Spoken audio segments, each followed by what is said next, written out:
1944, and on the Eastern Front, Hitler's forces were being pushed back towards the German border.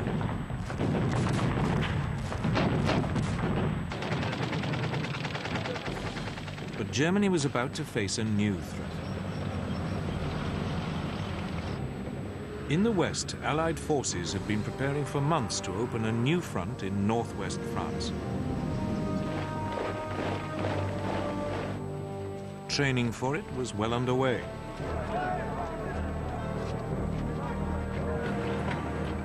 But it was an attack Hitler had long been expecting. His problem was knowing when, and above all where, it would come. The stage was set for one of the greatest battles of World War II, D-Day, the Allied landings along the Normandy coast of France.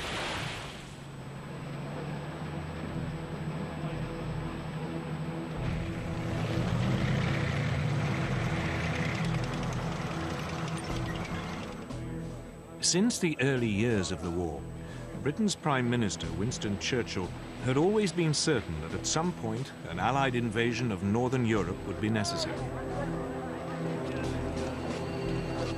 The only questions were when, where, and how. To test the waters, British forces had already mounted a number of practice operations.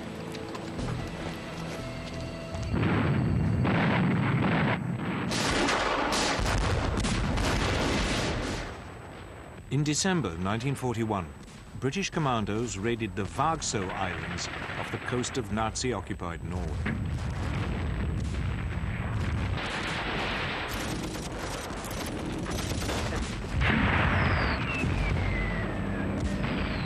It was an attempt to probe German defenses and tie down Hitler's troops in the north. A fish oil factory and coastal defenses were blown up before the commandos withdrew.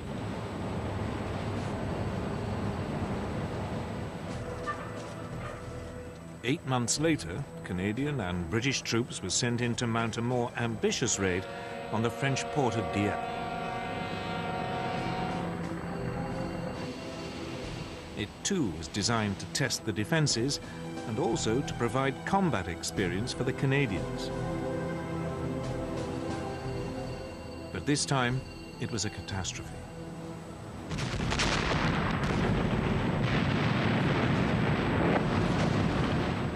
As landing craft approached the main beach, they were met by withering fire.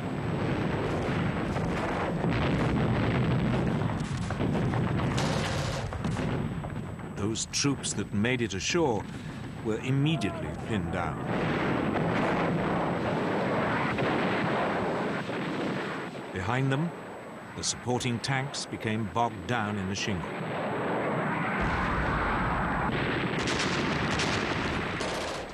Few managed to scale the sea wall.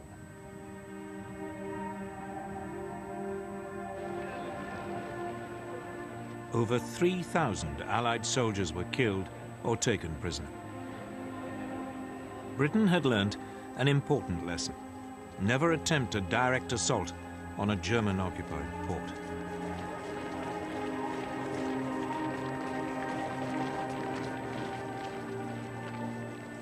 Equally importantly, the Dieppe disaster reinforced the British view that an invasion of Europe could not be rushed. Churchill understood it would require careful planning. Eventually, in April 1943, at an Allied conference in Washington, Churchill and the US President Franklin Roosevelt agreed upon a date.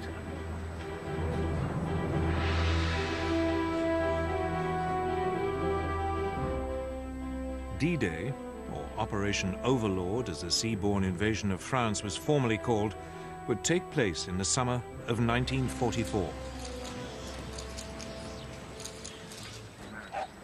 But by now, the Germans were preparing for it in earnest. Since the winter of 1941, they had been building an Atlantic wall. It was a massive series of fortifications running along the European coast from Denmark to the Spanish border. gun emplacements had been constructed at likely landing sites. Beaches had been mined and covered in barbed wire. Obstacles had been placed in strategic places to block landing craft. Hitler had boasted, "I am the greatest builder of fortifications of all time."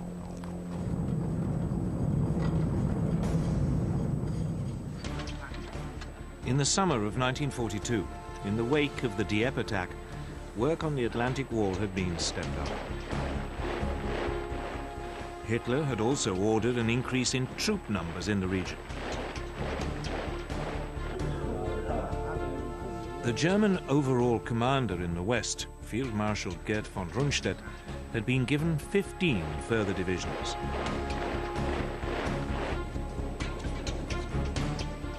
But the Western European coast stretched for some 2,000 miles. He didn't have the numbers to man the entire length.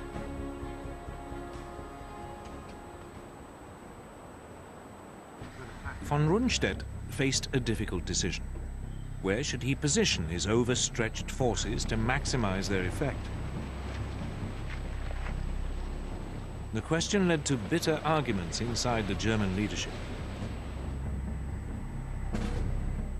Von Rundstedt proposed holding a large force of panzers in reserve northwest of Paris. He could then send it in against an invasion once he knew where it was happening.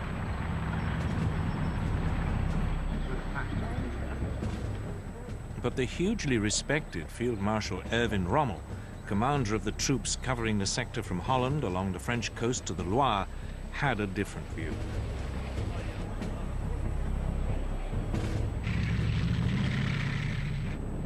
Rommel's concern was Allied air power.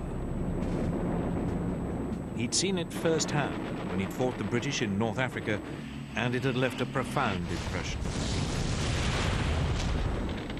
He feared that any counterattack would be broken up by Allied aircraft long before it could go into action.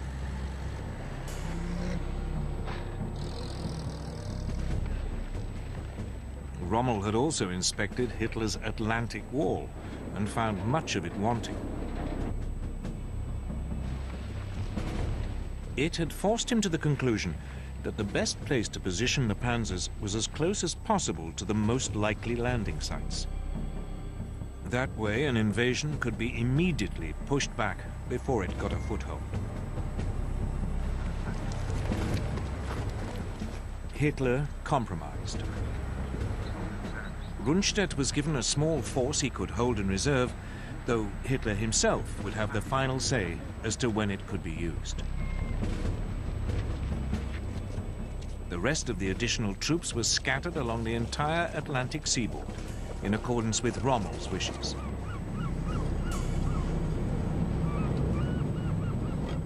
It would turn out to be the worst of all the solutions. There were neither enough reserves nor enough tanks near the coast. But in the autumn of 1943, none of this was clear.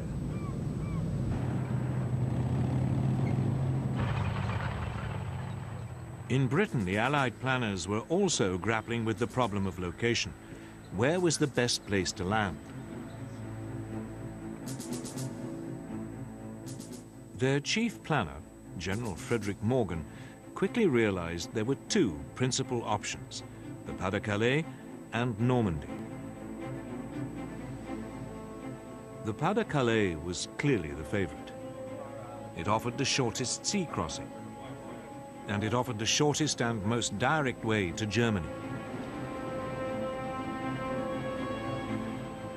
But it was also the most obvious route, and Morgan was sure the Germans were expecting it. So he decided to wrong-foot them. Morgan would land in Normandy.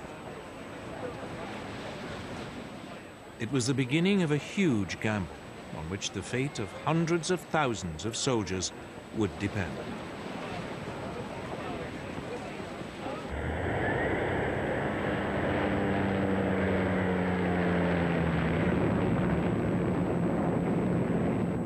In the autumn of 1943, Allied photo reconnaissance aircraft swept over the beaches of northern France.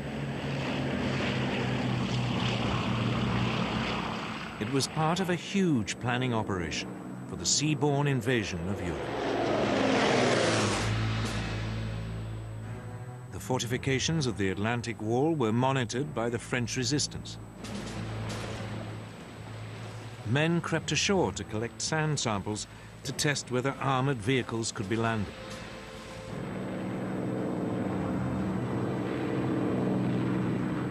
Northern France became the most reconnoitered coastline in the history of warfare. It soon became clear any landing would need some kind of port facilities. But the disaster at Dieppe had shown that it was too dangerous to attempt a direct assault on a German-occupied port.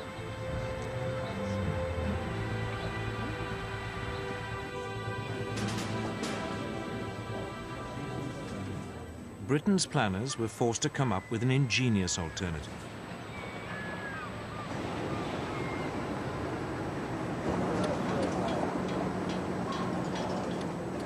Giant hollow concrete boxes were constructed in Britain that could later be towed to the French coast. There they would be sunk to form an artificial harbour. They were known by their code name, mulberries.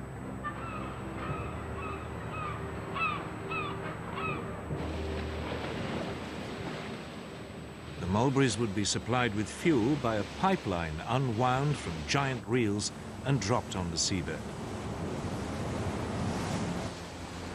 It would run for 100 miles.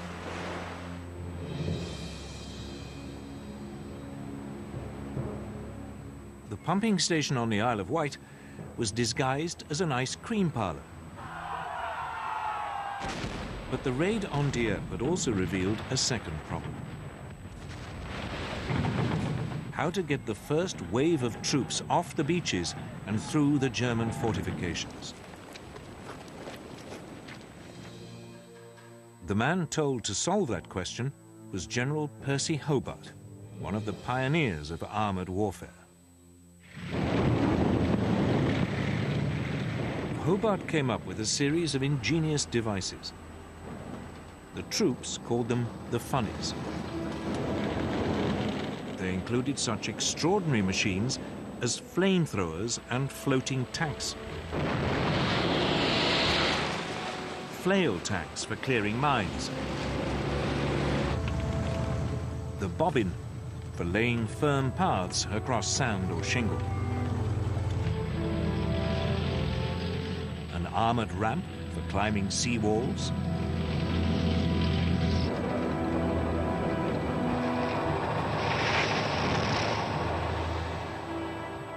The fascine carrier for tackling ditches.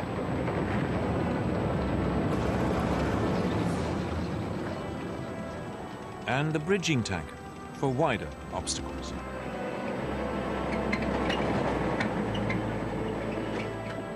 That left just one problem: how to stop the Germans rushing in overwhelming reinforcements before the Allies had established a foothold.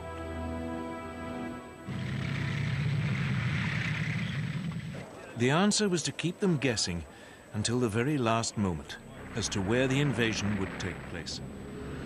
Operation Bodyguard was a massive and complex deception campaign. German double agents in Britain now began sending back to Germany huge amounts of carefully coordinated false information. This emphasized that the main landings would be in the Pas-de-Calais, although a feint attack might be launched in Normandy. To muddy the waters still further, the Allied military created a fictitious army unit, the so-called 1st U.S. Army Group, or FUSAC. It was stationed, very obviously, in Kent, bang opposite the Pas-de-Calais.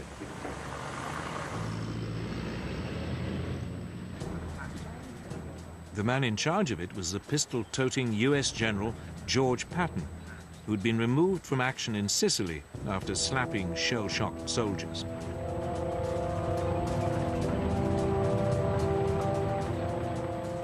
Hatton was rated by the Germans as the Allies' best attacking general, just the man they expected to command the invasion of Western Europe. Basher 5-2, this is Basher 1-1 on Alpha. Radio transmissions mimicked the wireless traffic of an army. For the benefit of any Luftwaffe reconnaissance aircraft flying over Britain, the fields of Kent were filled with inflatable tanks and carefully faked track marks.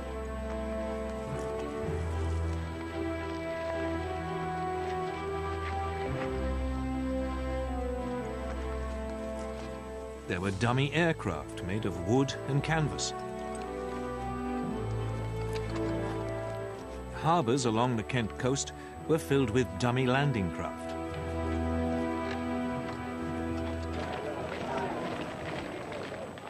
There were even troops, though these were in reality backup units.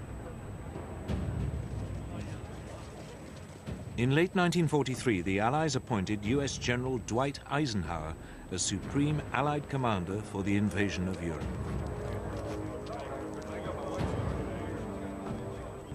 British General Bernard Montgomery would be in overall command of the initial assault troops. D-Day was fixed for June the 5th, 1944.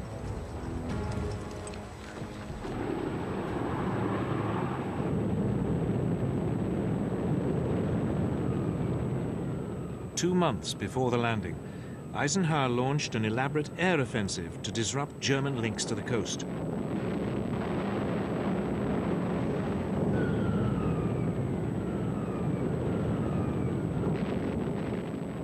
Once again, it was carefully planned to give the impression the Allies' target was the Pas-de-Calais region.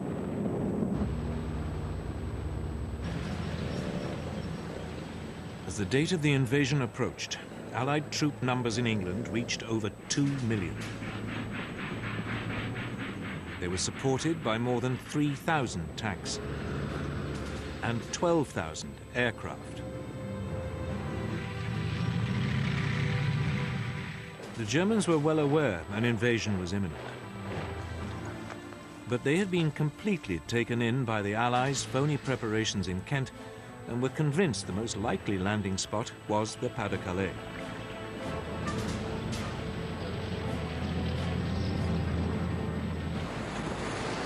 Everything seemed to be going the Allies' way. The troops were briefed. Then the weather turned against them. Rain lashed down, visibility was poor, and the channel was stormy.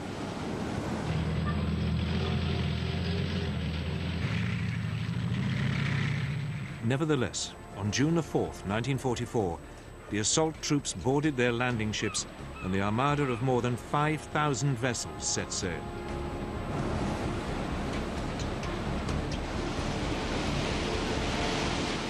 But the rain continued to lash down, and later that day the invasion had to be postponed.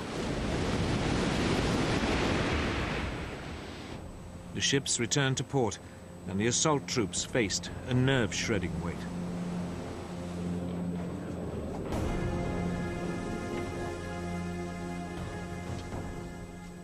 Early the next morning, the military leadership met again. The naval commanders were keen to go ahead. But the air chiefs were doubtful. They worried the visibility would still be too poor to provide effective air support. After a long silence, Eisenhower looked up. "Let's go," he said.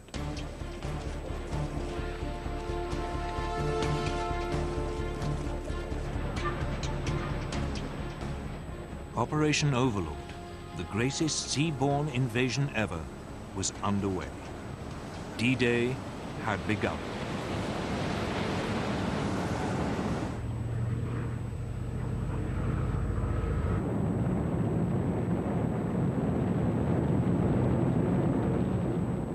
1:15 in the morning of June the 6th, 1944, British aircraft towing gliders arrived over the coast of northern France. Then the gliders were released and plunged down to capture vital bridges over the Caen Canal in eastern Normandy. The Allies had launched their great gamble to invade Hitler's empire in Western Europe.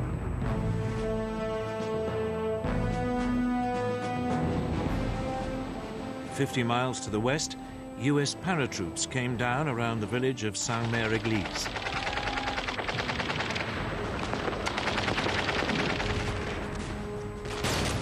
There was a fierce firefight.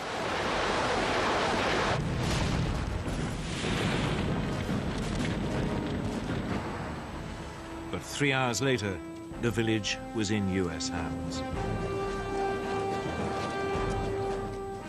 One of the most crucial battles of World War II was underway. An hour later, horrified German sentries along the Normandy coast saw a vast armada appear out of the mist. They had had no warning.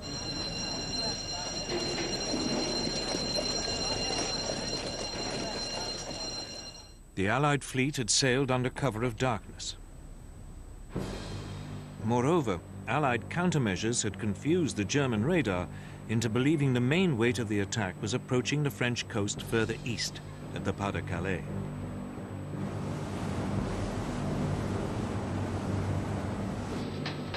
Allied warships off the Normandy coast now began pounding the German defensive positions.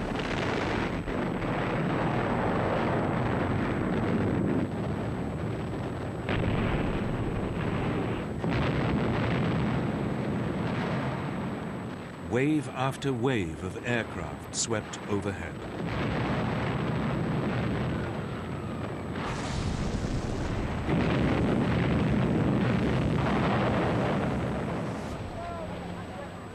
Under cover of the bombardment, assault troops headed for the shore.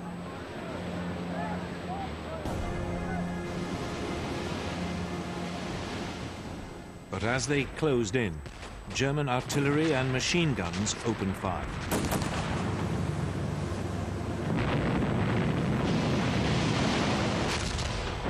A number of the landing craft were hit. Others fell foul of underwater obstructions. But at 6:30 in the morning, the first waves of troops hit the beaches.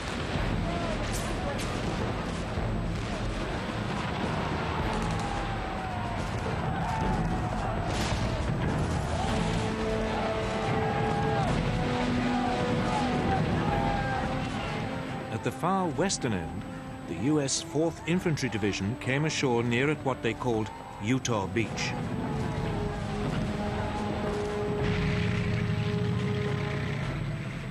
Within 2 hours, it was linking up with the US paratroopers who'd landed at Saint-Mère-Église.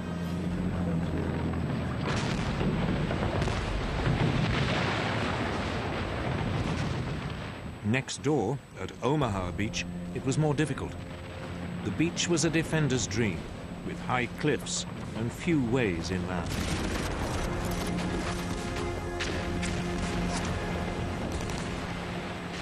As the US 1st Infantry Division waded ashore, they were mown down by German machine guns.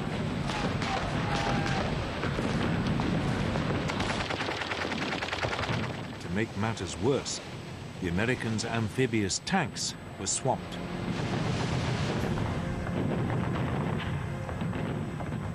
The troops were trapped on the beach. Disaster was looming.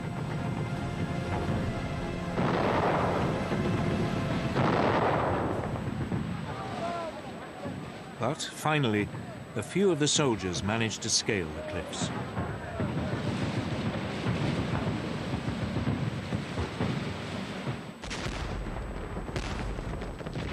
Against all the odds, the Americans hung on to the beachhead.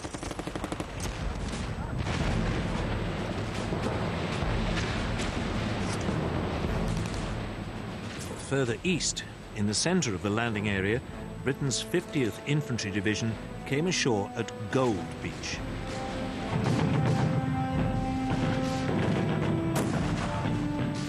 They too met savage fire.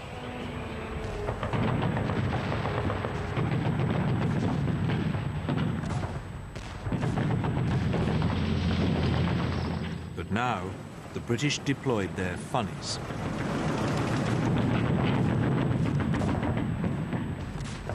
The troops were soon moving inland. At the adjoining landing spot, Juno Beach, the Canadian 3rd Infantry Division faced a similar situation.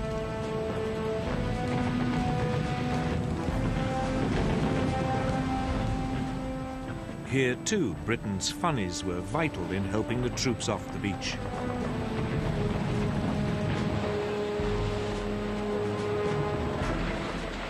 Finally, on the far left flank, at Sword Beach, the British 3rd Infantry Division met only patchy resistance.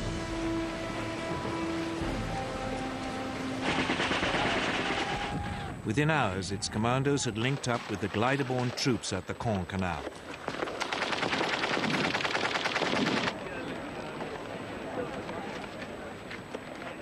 By early afternoon, the Allies had successfully established all of the beachheads.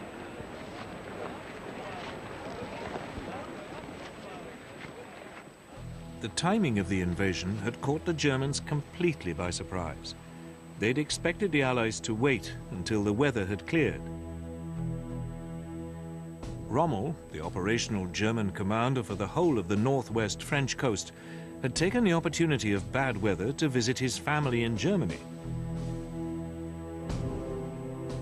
His immediate subordinate in Normandy and Brittany, General Friedrich Dollmann, was over 100 miles away, taking part in a war game exercise.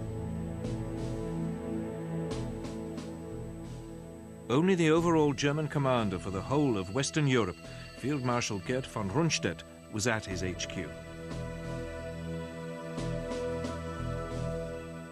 But he needed Hitler's permission to move his panzer reserves to the battlefield. However, Hitler was asleep, and his aides wouldn't wake him. It wasn't until midday that the Führer finally learnt about the invasion, but he didn't take it seriously. He was still convinced the main attack would come in the Pas-de-Calais. Normandy, he believed, was just a fake.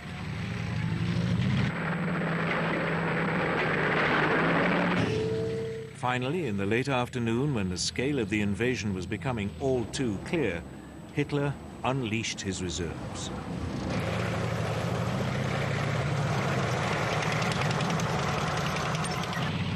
But they were too far away to provide immediate support.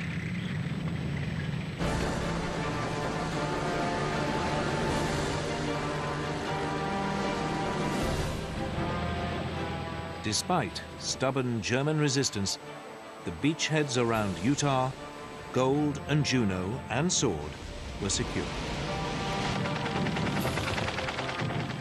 Only at Omaha was the situation more precarious.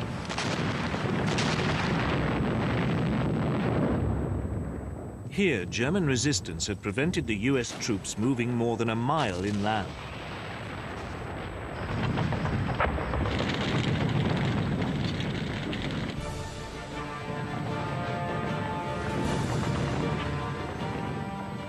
By nightfall on June the 6th, over 100,000 Allied troops had been landed in Normandy.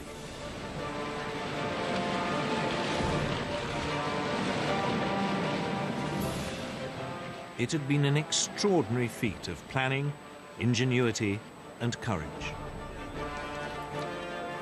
The first day of the Allies' great gamble had paid off. But it was just the beginning. Now they had to build up, break out, and push on into Europe.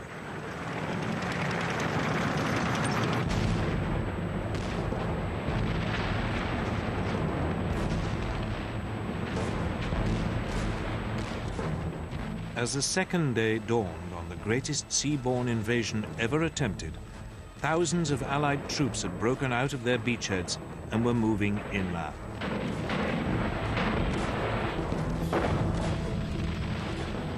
But they found the Normandy countryside hard going. The patchwork of woodland and small fields provided ideal terrain for German tanks and machine guns.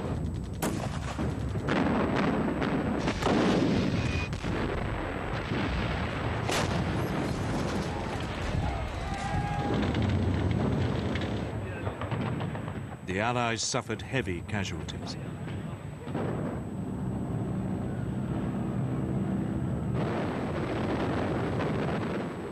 Allied air power provided crucial support. When von Rundstedt's panzer reinforcements arrived, they'd been so depleted by the air attacks that they were unable to mount a major counterattack. The German reinforcements were also hampered by French resistance fighters operating behind German lines.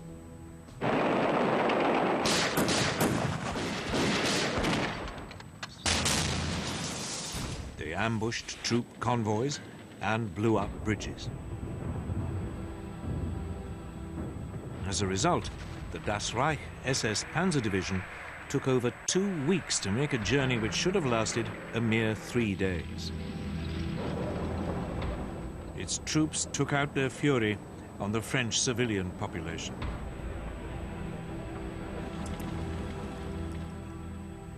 The village of Oradour-sur-Glane and its 642 inhabitants were wiped out.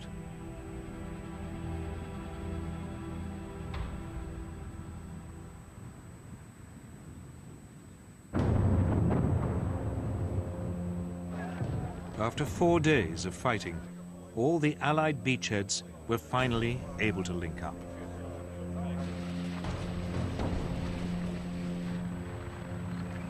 But they'd still only managed to penetrate 10 miles inland.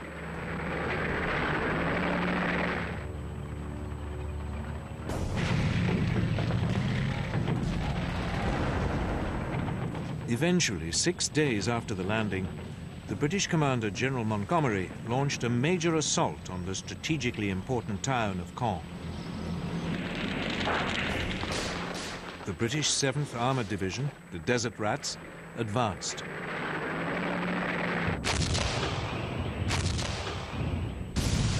But its spearhead ran into 4 German Tiger tanks.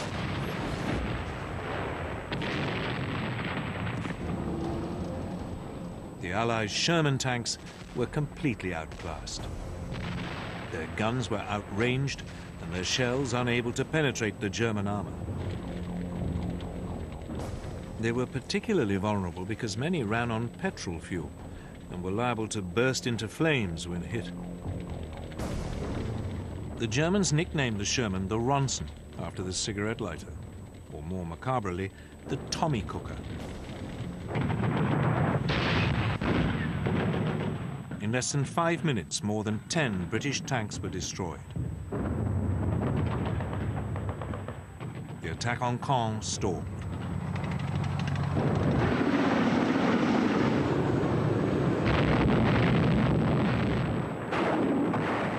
Outmatched by the German tanks, the Allies relied on air power and artillery.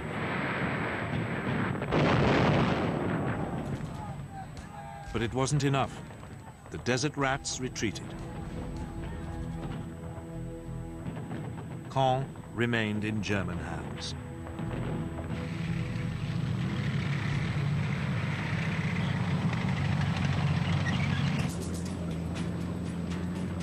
Meanwhile, further west, US forces advanced on the equally important port of Cherbourg.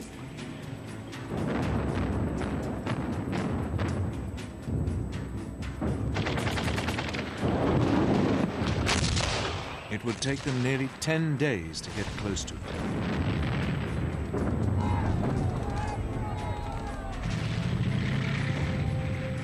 They weren't helped by the weather.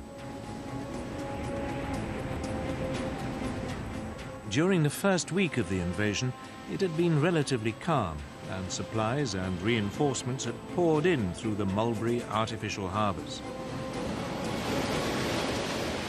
But now the weather turned. Gales swept the English Channel. The US Mulberry Harbour at Omaha was destroyed. The other Mulberry, in the British sector, was badly damaged and put out of action for several days.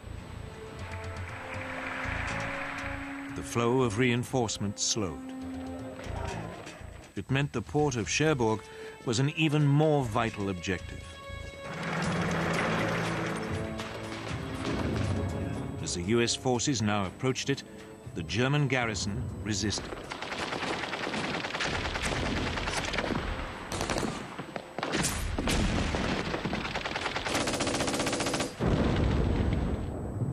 There was fierce house-to-house fighting.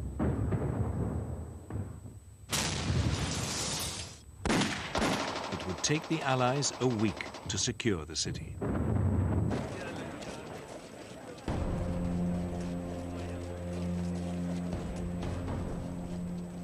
But the port had been trashed by the fleeing Germans. It would take a further month before it could be brought back into service.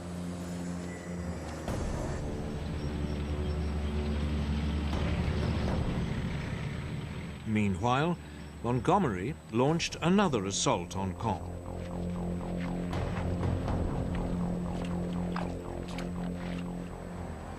But the storms had turned the fields into a sea of mud. Low cloud meant air support was impossible.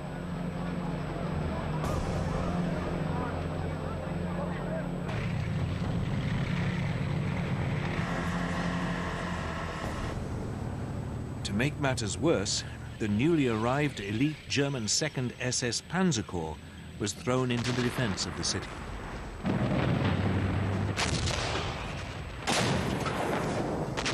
After 4 days, the British were, again, forced to halt.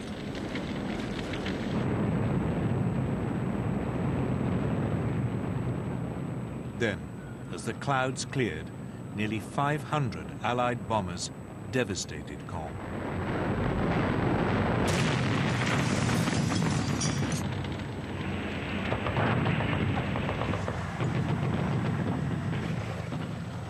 British troops fought their way into the north suburbs. But the ruins made ideal defensive positions for the Germans.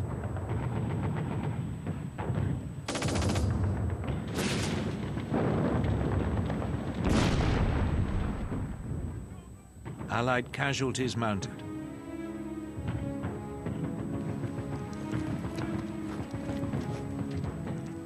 After 48 hours, the attack was, yet again, called off.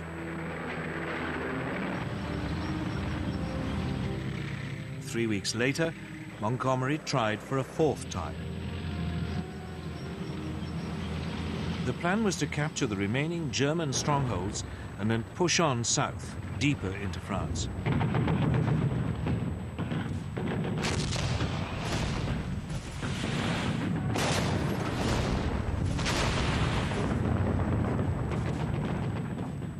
After 2 more days of fighting, the city was finally won. The way now seemed open for the British tanks to move south, deeper into France.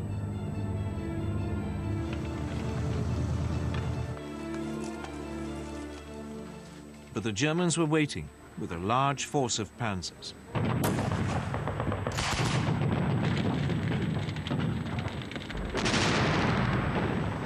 The British advance stopped again.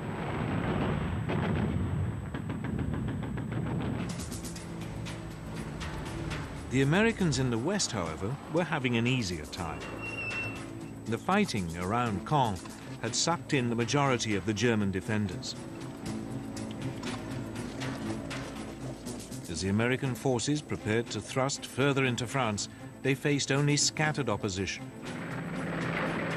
The scene was set for the Allied forces to break out at last.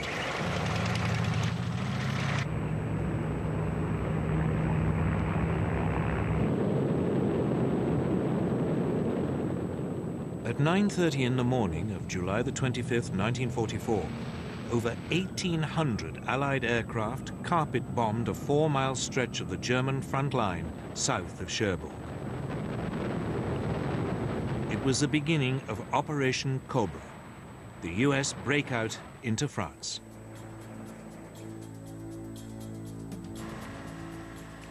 The German defenders were stunned by the size of the assault. But so too were some of the US soldiers. The plan had been for the bombers to fly in from the east, parallel to the US front line, to minimize the risk of bombing American troops.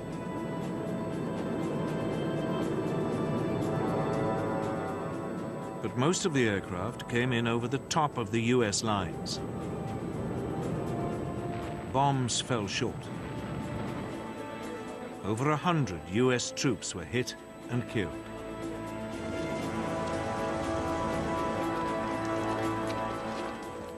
Yet despite the ferocity of the bombardment, when the US forces later picked themselves up and moved forward, they found to their astonishment substantial numbers of German troops had survived. The survivors mounted a stubborn resistance.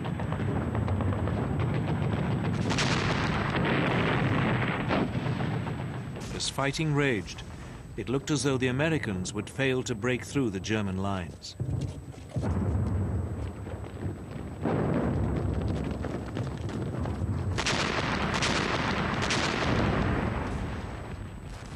But then, the German defenses crumbled.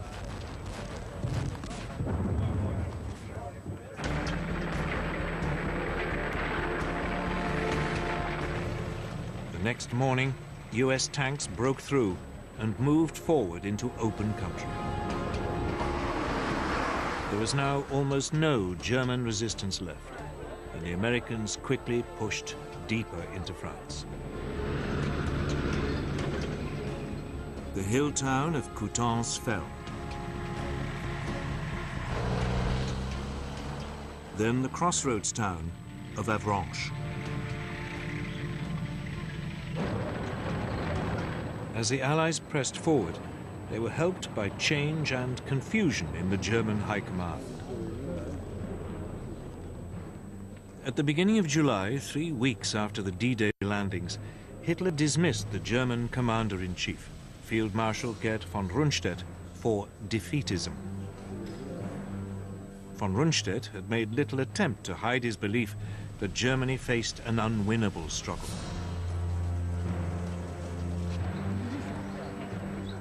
He was replaced by Field Marshal Gunther von Kluge, fresh from the Eastern Front, but with little knowledge of northwestern France.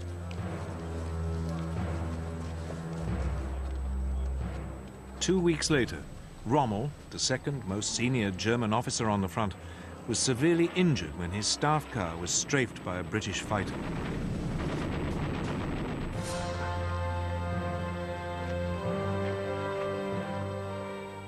Then, with the Nazi command already in confusion, there was an assassination attempt on Hitler's life. On July the 20th, 1944, a disillusioned aristocratic war hero, Colonel Klaus Schenk Graf von Stauffenberg, planted a bomb in the planning hut at Hitler's headquarters in East Prussia.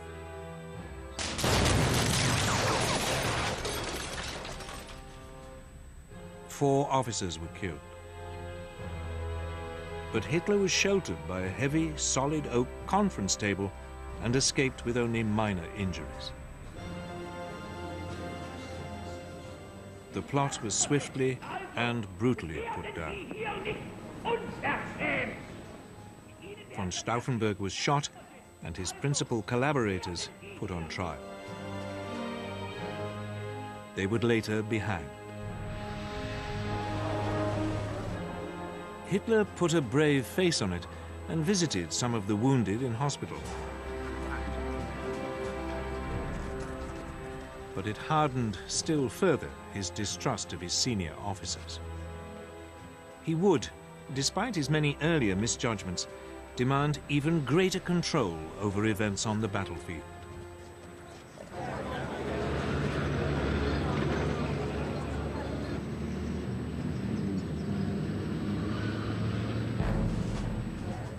Back in France, General George Patton, back in charge of a real fighting force, ordered his troops to fan out.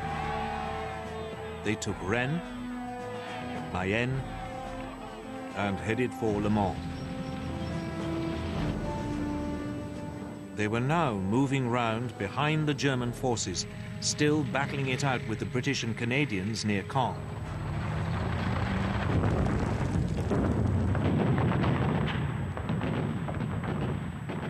With the Americans to their south and the British to their north, it seemed the German forces in Normandy would be surrounded.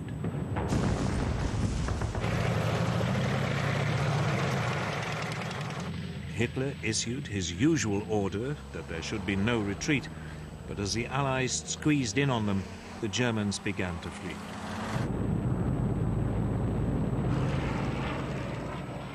They were remorselessly harried by Allied aircraft and artillery.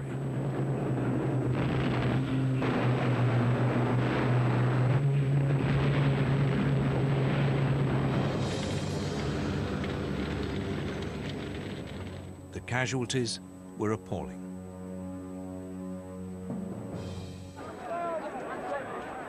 Finally, on August the 20th, 1944, the Allied forces moving in from both the north and south met up. The so-called Falaise Gap, named after the nearby French village, had been closed. Large numbers of Germans were trapped.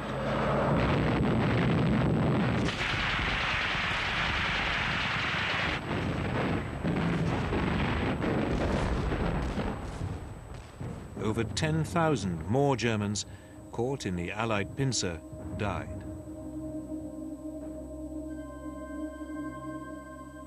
A further 50,000 were taken prisoner.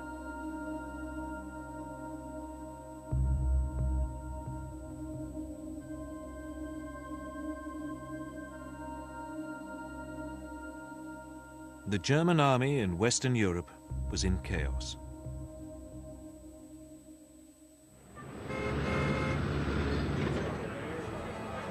Meanwhile, far to the south, on the French Mediterranean coast near Cannes, there was a second Allied seaborne invasion.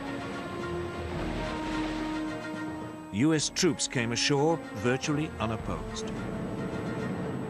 They were helped by paratroopers from the Free French Army, men who had escaped from German-occupied French territory in Europe and North Africa.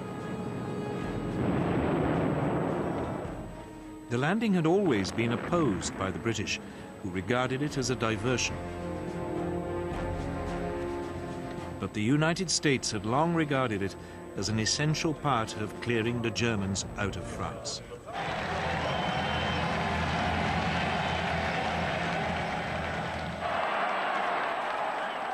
The troops were greeted by an ecstatic civilian population.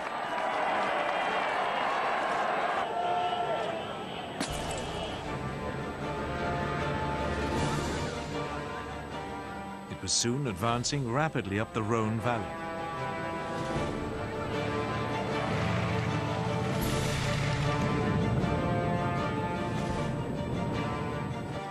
Lyon was liberated on September the 3rd, 1944.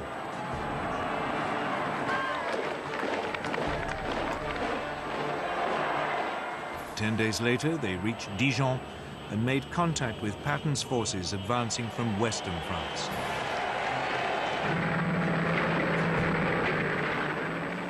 German units stationed across the region fled.